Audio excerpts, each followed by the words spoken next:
I will no longer be participating in Creator Clash. Ladies and gentlemen, welcome back to Slopmeal, and in today's video, we are catching up with IDubbbz, Anisa, and Creator Clash 3 after there being basically no IDubbbz updates for the past 2 weeks. And oh boy, I'm gonna start it off with more Creator Clash 3 updates, and that is Myth has officially dropped out of Creator Clash 3. How is training for Creator Clash going?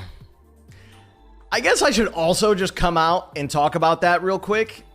While we're getting today started, I will no longer be participating in Creator Clash. And at this point, it's kind of shock, oh no, another person's dropped out of Creator Clash 3, what a surprise, nobody saw that coming, why is somebody else dropping out of Creator Clash 3, there is literally zero reason why any of these content creators should be dropping out, oh no! Nobody is surprised at this point that somebody is dropping out of Creator Clash, or that somebody would want to drop out of Creator Clash. I don't blame Myth, I think it's pretty funny that when you go on Creator Clash's Twitter account, one of the first things you see is a retweeted post of Myth trying to train for the boxing event that he's no longer going to be fighting in, and then as well when you go on the Creator Clash 3 website, they've still got Myth there, they haven't bothered removing him yet, nobody's thought to do that, you can still see him there like he's going to be fighting. I do think it's funny, right, because with Creator Clash there have been really no updates, there's been nothing from IDubbbz for the past several weeks, otherwise I would have made a brand new video about IDubbbz and Creator Clash by now, and still, he's taking L's. Still, Creator Clash is taking L's, they don't have to breathe, they don't have to move, they don't have to do anything, and they are still losing in some capacity, something is still happening with them, and they haven't done anything in weeks at this point. And I'm gonna be honest, I didn't even see the Myth stuff until incredibly recently when other stuff that we're going to be talking about later in this video ended up occurring. I had no idea that Myth had dropped out, nobody was really talking about it, it wasn't really going anywhere, and that is currently the state of Creator Clash. Nobody really cares, everyone knows it's a dying event, and everybody is waiting for it to fail in October. Oh, yes, involvement in Creator Clash 3. This is one of the craziest things that I get to say now, sort of, is that I'm technically a boxing promoter now. Only involved in Creator Clash 3 specifically, to be clear. They reached out to me when Ian and Anisa stepped back. I had spoken to the team at Creator Clash about feeling like I had been burned pretty badly, and that I was like upset with how things went down, and like, again, I'm very good friends with Aaron, who runs Real Good Touring, who run Creator Clash.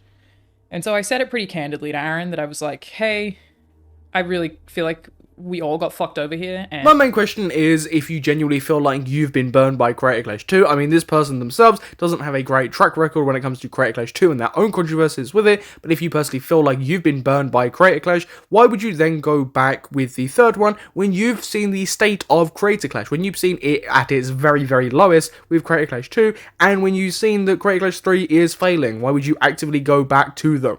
It makes zero sense. It is career death. And I really put so much energy into this event when my, stepdad was dying of cancer in the hospital. My mum had to fly home, even though he actually did end up living through that period. My mum had to fly home the night after the fight, even though she was supposed to stay an extra week, because the hospital called us and was like, hey, he's gonna die. The night before the fight was when that happened.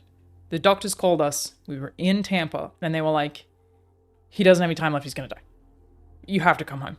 And she was like, well, I'm not gonna be able to get on a flight tomorrow, so I booked her a flight for the day after, or maybe it was even that night, I don't remember, and she had to fly home immediately. And so the whole time that I was training for Creator Clash, I kept being like, I should go home, I should quit this, and I should be in Australia. My trainer, Christo, saw me cry more than anyone has seen me cry in my entire life. And that is incredibly unfortunate to hear. I wouldn't wish that on anybody, even if they are controversial or have done things that I disagree with. That is incredibly unfortunate to hear. And again, Creator Clash 2 was a disgusting event. It's an event that should have warned people that Creator Clash 3 shouldn't exist. It's something that shouldn't be happening. It's not an event that should be going forward. And I mean, Anisa and IDubbbz have said themselves that they didn't think that Creator Clash 3 would do well anyway, so I genuinely don't know why Creator Clash 3 is an event that is still taking place. I don't know why they've moved it into October instead of still cancelling it, because nobody is going to turn up. It's going to be one of the biggest failed events in YouTube history. Because I was doing this boxing training, and I had so much guilt and fear, and it was just fucking awful to I was also waking up at 3 a.m. getting phone calls from Australia, getting updates all the time. It was a fucking awful period of time. I had so much trouble. And the only thing that kept me going was, you're doing this for charity. That was it. That was the only thing that prevented me from dropping out, was you can't let people down. This is for charity. And as we know, Creator Clash 2 made 0 for charity, and that is incredibly unfortunate, and I really feel for her here. But I still think that she should apologise for Froggy Fresh after what she said about Froggy Fresh stealing from charity, when ultimately that was not the case. But my thing would be that, yeah, if you felt this way towards Creator Clash 2, if you've gone through this, why would you then go and deal with Creator Clash 3, even if IDubbbz and Anisa have left, even if some things have changed and shifted around, and the model of Creator Clash 3 has changed, why would you want to go back after that controversy, after how they treated you, and then seeing Creator Clash start to fail? I just don't know why you would do that to yourself. So I donated they give you a reimbursement for Creator Clash. I didn't even know that when I signed on, but I donated my whole reimbursement to charity. I did a merch sale. I donated all proceeds from that to charity. I did everything that I could, but that's still, like, and that was me trying to feel better about it, but it still didn't, because it didn't give me back that time. So I was pretty pissed off at Creator Clash. And again, told them that. And I also, there was just like some handling stuff that, like, we didn't find out that it didn't raise money for charity for a pretty long time. Which, this is insane to me, because if we are going to be believing what Coach Mike was saying on H3, that before the event, they already knew that they were going to be 500k in the hole, you might have thought that they would have told them sooner, that they might have told them immediately, as soon as they knew that, yeah, this isn't going to make any money for charity whatsoever. As we all know, IDubbbz, Anisa, and Creator Clash have a huge transparency problem that still to this day they struggle with immensely. Like, I think that maybe, I don't really know, maybe Ian and Anisa were, like, scared to tell us or something, but I didn't even find out through them. I found out through one of the other fighters, and I was like, what?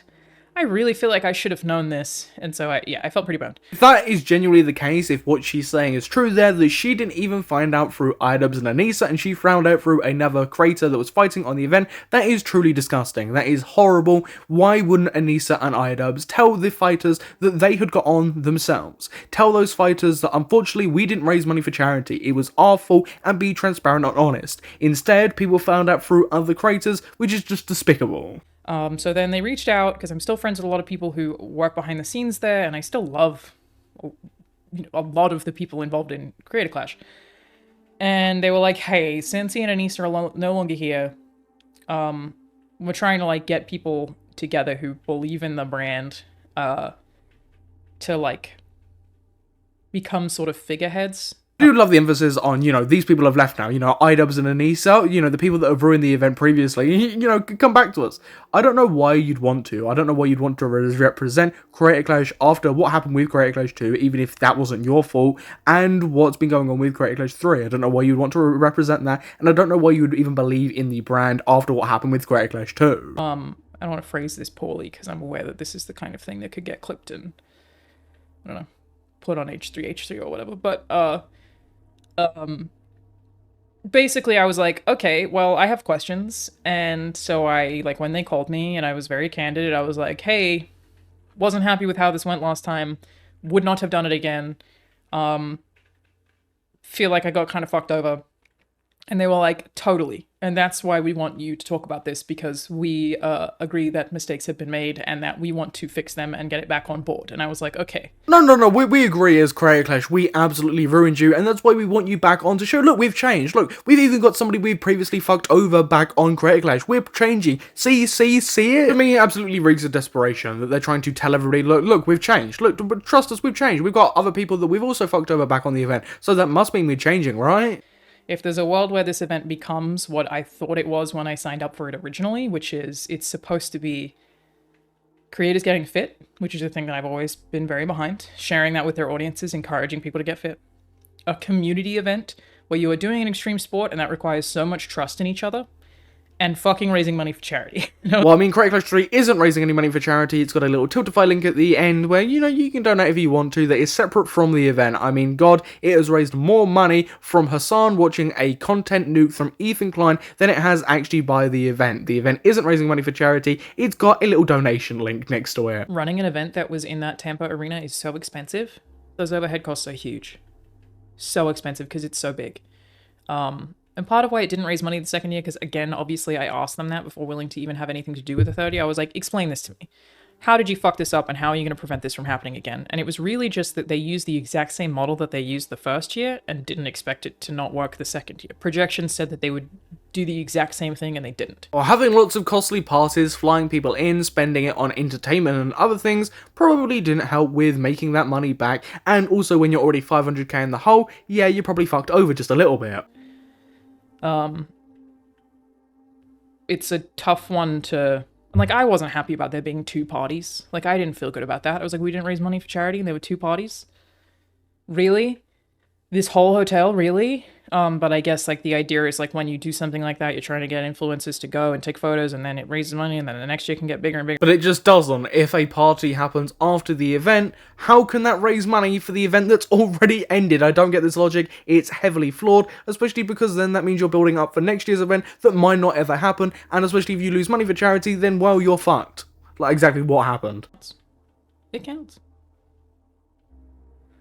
What does profit even mean for a charity? Well, Create a Clash is not... The event itself is not a charity. It's a boxing event.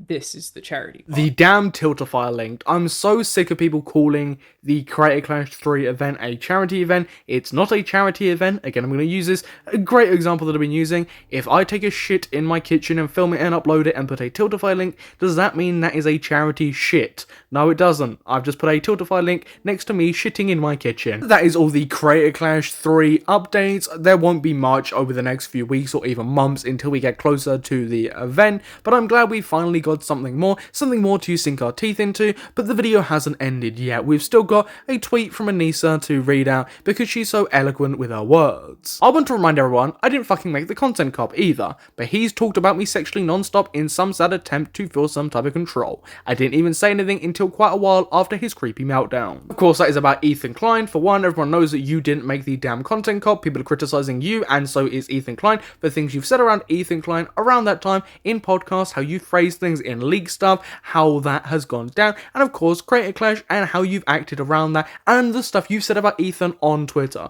All of this stuff that you've said that has sparked from the content cop. Just because you didn't make the content cop doesn't mean that you can't be held accountable for the other things that you've been saying around the same time. And this kind of ties into a wide narrative. Lots of Ethan Klein detractors at the moment are just coming out saying that Ethan Klein is sexist, and it's like they're all in a big group chat just saying, yeah, we're gonna go after him with this next. So ladies and gentlemen, that is all the updates with IDubbbz, Anisa, and Create a Clash 3. I can't see there being too many updates with Create a Clash 3 for the foreseeable, but when there are, I will be doing updates here, and of course I can always see IDubbbz and Anisa putting their foot in it more, like Anisa has decided to do today, which of course, same thing with Create a Clash, I will be making more updates when that does eventually happen. But yeah, it's been nice to finally sink my teeth back into this situation after 2 weeks of not doing so. But everybody watching, what's your thoughts on this? Please feel free to comment down below, and whilst you're down there, click the subscribe button, hit the notification bell so you don't miss an upcoming Stop Meal video. But I've been your host Samuel, and I will catch you in the next video. Goodbye.